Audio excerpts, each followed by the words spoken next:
If you bought a PS5 in the last year or two and felt like the must playlist never really got refreshed, that's about to change. Something happened in the last few months, a wave of games that actually use the hardware, haptics that mean something, HDR that isn't just a checkbox, and a genuinely wild run of releases from Japanese and Korean studios that were clearly built console first.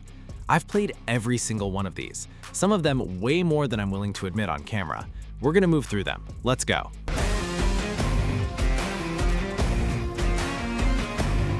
First up, the games that are basically auditioning for a Netflix adaptation. Crimson Desert. Pearl Abyss spent years hyping this thing, and honestly, it earns it. You're playing as Cliff, a mercenary commander caught in the middle of a war-torn region called Pywell, and the first thing that hits you is the scale. This map is genuinely enormous. But here's the part that actually matters mechanically. Most big-budget action games fake their combat with pre-baked animation blending. Crimson Desert leans on something Pearl Abyss built called the Black Space Engine, which pushes a lot more of that combat into real physics. Hits land differently depending on momentum, weapon weight, terrain. It feels noticeably less scripted than its peers. Don't expect it to scratch the same itch as Elden Ring or The Witcher 3, it's not chasing that lane. What it is doing is proving you can have an absurdly large open world without drowning the player in survival game busywork. No hunger meters, no thirst bars, no 15 crafting menus, just dragon teaming, castle sieges, and a story that moves. Main story clocks in around 30 to 40 hours, and if you go full completionist, you're looking at 70 to 80 hours. That's a healthy range for something this size. Kojima's follow-up to the walking simulator everyone argued about for years, and this one is a much more confident, much faster game. The DNA is the same. You're still hauling cargo across hostile terrain, still building connections across a broken world, but the combat has had a serious glow-up. You're now dealing with rogue militias and these unsettling ghost mech enemies, and the toolkit you're given to fight back feels like a more polished evolution of the stealth action systems from Metal Gear Solid 5. Swap the quiet isolation of the first game's American wilderness for a much more dangerous trek across Australia and Mexico, and you've got something that finally feels like it respects players who wanted more game in the first one, without losing any of that signature Kojima weirdness in the cutscenes. Capcom's been sitting on this one forever, and the trailers made it look like some kind of existential art house project. The actual game is not that in the best way. You're a heavily armored operative on a near-future lunar station, paired with an AI companion named Diana who handles environmental hacking and big clear-the-room abilities. Think the BD droid from the Star Wars Jedi games, that kind of partner-gadget dynamic. The setting trades Resident Evil's claustrophobic dread for bright, high-contrast lunar visuals, and the whole thing is built as a tight 12 to 15-hour linear campaign. If you've got someone in your life who finds 100-hour open worlds intimidating, this is the gateway PS5 game. Confident, polished, and it gets out before it wears thin. If you've avoided turn-based RPGs because the genre feels like waiting your turn at the DMV, this is the one that fixes it. Developed by Sandfall Interactive, it's set in a surreal version of France. A goddess named the Paintress wakes once a year, paints a number, and everyone that age turns to dust. You're part of Expedition 33, the last group old enough to try and stop her. The twist is, even though you're picking moves from a menu like a classic JRPG, the enemy's term is fully active too. Dodge, parry, counter, nail a perfectly timed parry and you take 0 damage and might trigger a follow-up attack. It's basically taking the precision of something like Sekiro and grafting it on a Final Fantasy skeleton. Visually, it's an Unreal Engine 5 showcase that skips the usual muddy fantasy palette for something closer to a living Art Nouveau painting. Main campaign sits around 30 to 40 hours, long enough to land an emotional gut punch, short enough that the systems never overstayed our welcome. Original Dragon Quest VII was a legend for one reason: it was enormous. We're talking 100+ hours just to roll credits, with a notorious 4-hour intro before you even saw a monster.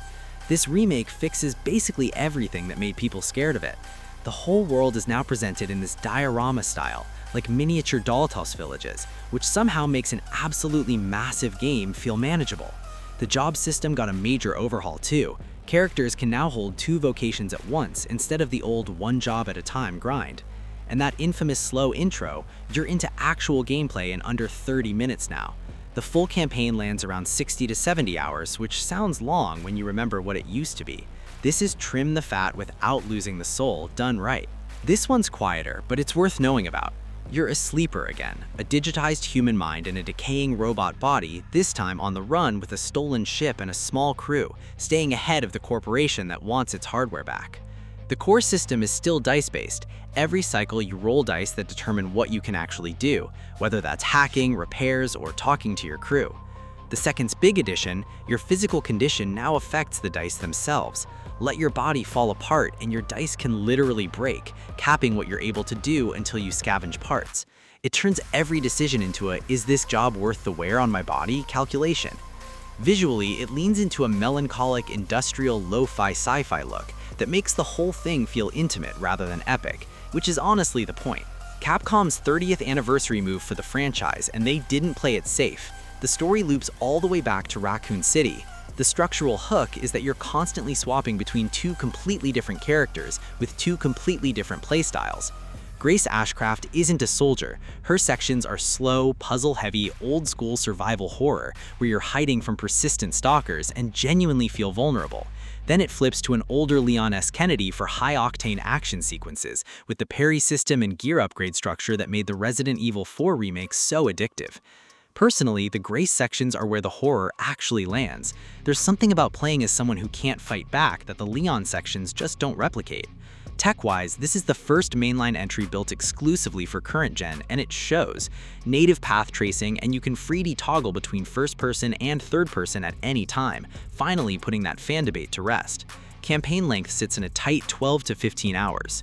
This is the one that finally moves Lovecraftian horror past jump scare territory and into genuine psychological dread. You play as Noah, an agent of a secret Interpol-style division investigating something deeply wrong at the bottom of the ocean. The hook is that your sanity is the level design. As Noah's mental state deteriorates, the physical architecture around you starts to warp. Hallways stop making sense, doors vanish, the rules of space itself start breaking. Despite a massive setting, the team kept the actual story to a tight 8 to 10 hour run, which is exactly right for something this intense. Any longer and the dread would stop landing. Hazlight basically said, what if every level was a different game, and then somehow pulled it off?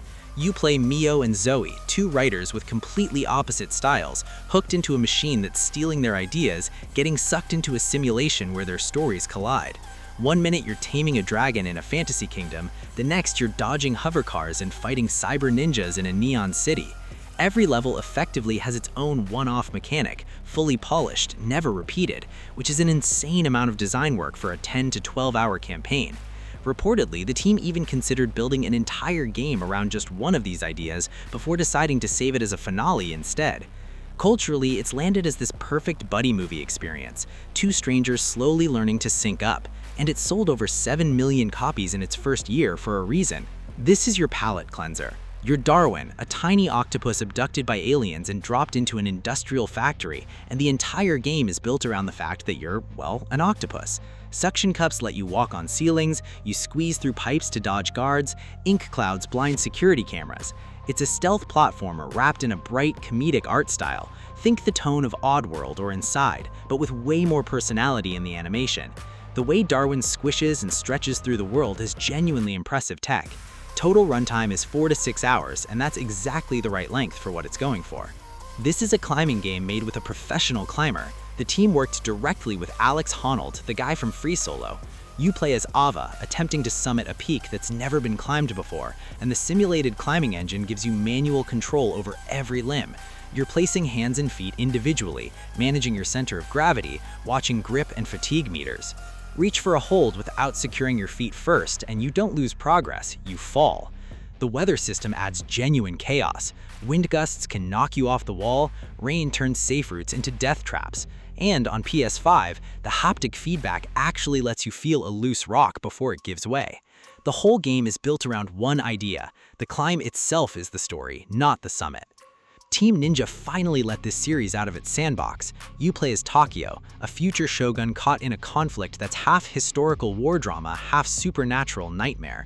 And the franchise's signature punishing combat now plays out across an open field, instead of tight corridors.